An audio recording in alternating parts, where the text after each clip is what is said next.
Alright, now let's look at the next slide as to why there is a need for such a complex set of enzymes. Okay, here's the reasons why we have multi-enzyme complexes like the PDH multi-enzyme complex in nature. The first reason is because enzymatic reaction rates are limited by diffusion. Thus, if you put the enzymes together in a multi-enzyme complex, with shorter distances between the subunits, an enzyme can almost direct the substrate from one subunit or catalytic site to another. Of course, that's a very good thing. For example, Dell manufactures computers in Austin, and it has all its materials in the same place and is able to manufacture computers efficiently because of this. But what happens if Dell manufactures half a computer in Austin, a quarter of one in Waco, and a quarter of one in Dallas? That's not as efficient, right? Because you've got to transport the parts or the components between cities. It's kind of the same thing with substrates in a multi-enzyme complex. If you can put them closer together and they can diffuse very quickly from one subunit to another, that's a very efficient system. A second reason why you want to have or you find large multi-enzyme complexes like the PDH complex in nature is because channeling metabolic intermediates between successive enzymes minimizes side reactions, and of course that's a good thing. And finally, the reactions of a multi-enzyme complex can be coordinatively controlled. That's of course also a very good thing. Regulation is very important in biochemistry, and if you can control the whole complex together, that's a great thing. The next slide here is referring to an animation of the reactions of the PDH multi-enzyme complex. As I've said before, if a pictures are worth 1,000 words, a good animation is worth 10,000 words. Here's a link to the animation. So now let's look at that animation. It's just going over the reactions we've seen before.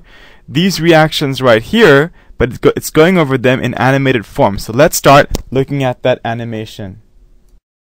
Okay, here's the animation I was referring to. If you click on the link I explained in the previous slide, it'll open up a set of links, and you can click on the right one for the pyruvate dehydrogenase multi-enzyme complex reaction, and eventually you come to this web page right here that has the animation that's important to us. Here's E1, E2, and E3 of the PDH multi-enzyme complex, and we've also seen that E1 has a TPP cofactor, and here's the TPP cofactor drawn right here. And of course, TPP stands for thiamine pyrophosphate. And this cofactor actually can be converted to form a strongly nucleophilic carbanion. What happens there is this can lose H+, and you can get your carbanion, which is a very strong nucleophile. The next thing that happens, okay, is that the carbanion attacks pyruvate. Pyruvate comes along, the carbanion attacks pyruvate, and that's what facilitates the carboxyl group of pyruvate getting oxidized and released as CO2. The carbanion can be considered as having a double bond here, or it can be considered, if you lose one of these bonds, as a C- right here. So there's a CO2, it's released and diffuses away. The next thing that happens is that you can consider this without an H+ as a C-, or you can consider it as an active acetaldehyde. It's a little different depending on how you view it. So this animation is a little different than the diagram we saw previously, but here's what happens next. The next thing that happens is the base comes along and deprotonates the active acetaldehyde, and that's where you get your carbanion with hydroxyethyl TPP, and this is now attached to E1, and E1 has finished its part of the reaction process. The next thing that happens is E2 has a lipoic acid arm, and that lipoic acid arm accepts the TPP or the hydroxyethyl group on TPP. There's your carbanion. It attacks the lipoamide arm, and now you get an acylated lipoamide attached to E2. If you want to look at that reaction one more time, there's your carbanion. It attacks the lipoamide, and now have acetyl lipoamide right here that's connected by a lipoamide arm to E2. Now we see one thing that was not shown on the previous set of reactions showing you the TPP, but there's really two lipoamide arms involved.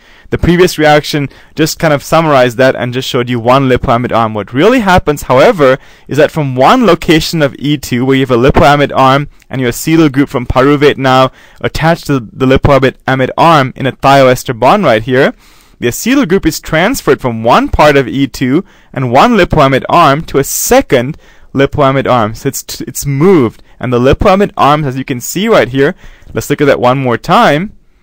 There's a reaction again that transfers from one lipoamide arm to another. The acetyl group is moved and the lipoamide arms work like cranes in a construction site, moving the acetyl group from one part of E2 to another part of E2. Now what happens next? We know that in E2, it's where the acetyl group gets transferred to coenzyme A. Coenzyme A comes in, and it attacks the acetyl group, and you get acetyl-CoA, which is fed the citric acid cycle.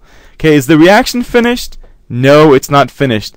The E2 lipoamide arm now is in its reduced form, and it has to be regenerated back to the disulfide or oxidized form to get back the catalytic site. To have catalysis, you got to get back to where you started. And this arm now is not in the right form, it's in its reduced form, and that's not good. So this is where E3 comes along and plays a role. E3 has an FAD cofactor, and that FAD cofactor accepts the two H's on the lipoamide arm of E2, and it reoxidizes the lipoamide arm of E2 back to a disulfide form. Let's look at that one more time. Reduced as thiol form, FAD gets those two H's, and then you get back your disulfide bridge there, so you get back your oxidized lipoamide. The FADH2 group, this is actually kind of, again, summarizing what we saw in the previous set of reactions showing you the PDH reaction. We saw that there were thiols really involved as well, but that you can also consider as an FADH2 right here, and the FADH2 then transfers its two H's, one as an H minus and then as an H plus to NADH, and NADH of course is fed to oxidative phosphorylation. So I hope that animation helped you understand the PDH reaction better.